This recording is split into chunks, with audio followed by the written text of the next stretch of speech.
रत्नागिरी जिल्ह्यातील मंडणगड, दापोली व खेड येथील पंचायत समितीच्या नवीन प्रशासकीय इमारतींसाठी शासनाची मंजुरी.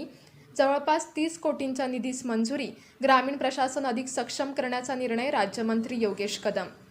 रत्नागिरी जिल्ह्यातील ग्रामीण प्रशासन अधिक सक्षम, सुसज्ज आणि नागरिकाभिमुख करण्यासाठी ही अत्यंत महत्त्वाची पायरी आहे.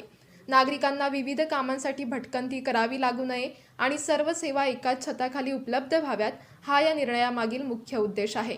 संबंधित यंत्रणेला प्रशासकीय इमारतीचे बांधकाम दर्जेदार व निश्चित कालावधीत पूर्ण करण्याच्या स्पष्ट सूचना देण्यात आल्या आहेत, असे प्रतिपादन माननीय राज्यमंत्री श्री योगेश कदम यांनी केले. रत्नागिरी जिल्ह्यातील पंचायत समिती स्तरावरील पायाभूत सुविधा बळकट करण्याच्या दृष्टीने शासनाने मंडणगड, दापोली आणि खेड येथील प्रशासकीय इमारतींच्या बांधकाम व विस्तारीकरणासाठी प्रशासकीय मान्यता प्रदान केली आहे. मंडणगड येथे नवीन प्रशासकीय इमारतीच्या बांधकामासाठी 9,46,00,000 रुपये, दापोली येथे नवीन प्रशासकीय इमारतीसाठी 9,42,00,000 रुपये, तर खेड पंचायत समितीच्या इमारतीच्या विस्तारीकरणासाठी 10,52,00,000 रुपये इतका निधी मंजूर करण्यात आला आहे. सदर तिन्ही कामे सार्वजनिक बांधकाम विभागाच्या तांत्रिक मानकानुसार पूर्ण करण्यात येणार असून पूर्ण झाल्यानंतर पंचायत समिती अंतर्गत सर्व विभाग एकाच ठिकाणी कार्यरत होणार आहेत.